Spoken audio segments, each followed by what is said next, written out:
Water memory کو ثابت کیا، یعنی پانی اپنے ارد گرد رونما ہونے والے تمام واقعات لمحوں کو یاد رکھتا ہے۔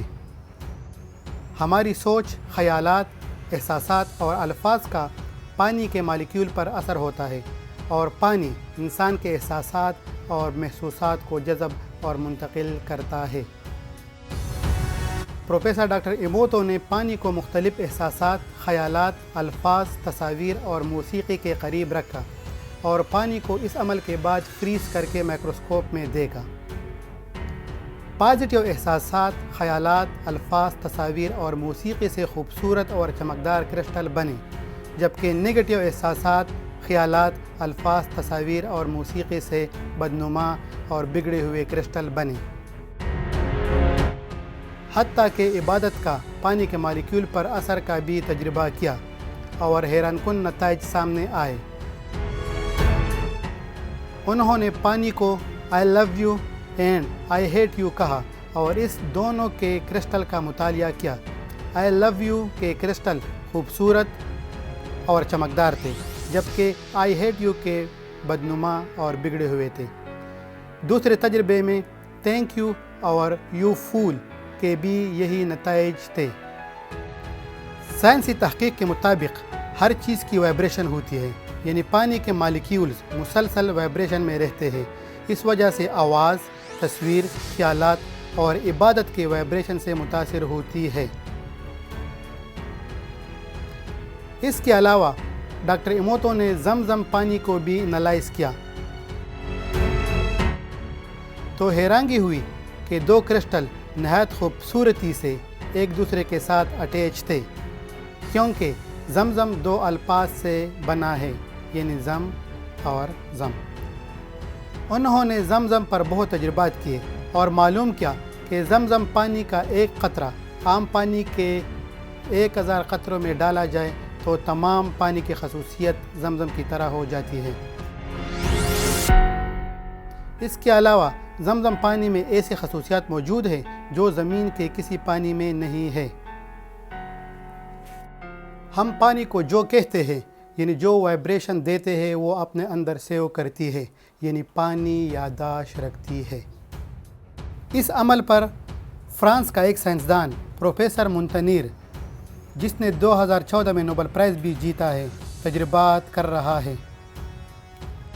اس سے پہلے یہ کانسیپٹ ایک دوسرے فرانسیسی سائنسدان بینوینیس نے پیش کیا تھا، جس پر ان کو بہت تنقید کا نشانہ بنایا گیا، حتیٰ کہ اس کے کام اور لیبارٹری کو بند کیا گیا، جس سے وہ دل برداشتہ ہو کر 2004 میں انتقال کر گیا۔ اس کے انتقال کے بعد پروفیسر مونتنیر نے اس کے واٹر میموری نظریہ کو صحیح ثابت کیا، اور آج تک اس نظریے پر کام کر رہا ہے۔ پروفیسر مونتنیر نے کئی تجربات کیے اور دریافت کیا کہ پانی یادداشت رکھتی ہے۔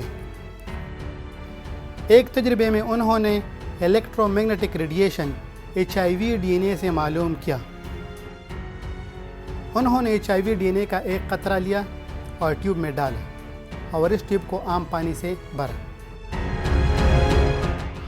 اس پہلے ٹیوب سے ایک قطرہ لیا اور دوسرے ٹیوب میں ڈالا اور عام پانی سے بھرا۔ اس دوسرے ٹیوب سے ایک قطرہ لیا اور تیسرے ٹیوب میں ڈالا اور عام پانی سے بھرا۔ یہ عمل جاری رکھا حتیٰ کہ ایک ایسا ڈائلیوشن سٹیج آیا جہاں HIV DNA نہیں تھا، یعنی DNA سے پاک پانی تھا، لیکن اس پانی نے DNA کی یادداشت کو اپنے اندر محفوظ کی تھی۔ جب ہائی ڈائلیوٹڈ پانی میں نیوکلیوٹائڈ ڈالے گئے تو پانی نے ایگزیکٹلی سیم DNA بنا ڈالی، یعنی وہ یادداشت پانی میں موجود تھی۔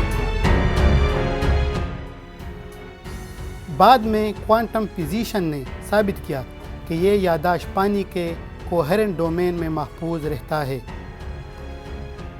اس دریافت کا میڈیسن پر بڑا اثر ہوگا، یعنی مستقبل میں لوگ پانی سے مختلف بیماریوں کا علاج کریں گے۔ جراثیم جو بیماری کا باعث بنتا ہے کے لیے ایسی فریکوینسی کی ضرورت ہوگی جو ان کو ختم کر سکے۔ یہ فریکوینسی پانی کو منتقل کی جائے گی اور پھر وہ فریکوینسی پانی کی یادداشت میں چلی جائے گی۔ یہ پانی بیمار شدہ انسان کو پلانے سے شفا کا سبب بنے گا۔ ڈاکٹر ایموتو نے قرآن کے الفاظ پر بھی تجربات کیے اور معلوم کیا کہ قرآن کے الفاظ بھی پانی پر اثر کرتی ہیں، یعنی پانی کے مالیکیولز قرآن کی تلاوت سے ایکٹیو اور وائبرنٹ ہو جاتی ہے۔ پروفیسر ڈاکٹر ایموتو نے پانی کو قرآن شریف کی ایک آیت سنا دی۔ انہوں نے نوٹ کیا کہ پانی کے مالیکیولز بہت خوبصورت کرسٹل بناتی ہے۔ جیسا کہ ہمارا جسم 70% پانی پر مشتمل ہے، لہٰذا جب ہم کسی کے لیے اچھا یا برا سوچتے ہیں تو مالیکیول وہ وائبریشن جذب کرتی ہے جس سے ہمارے اوپر اثر پڑتا ہے۔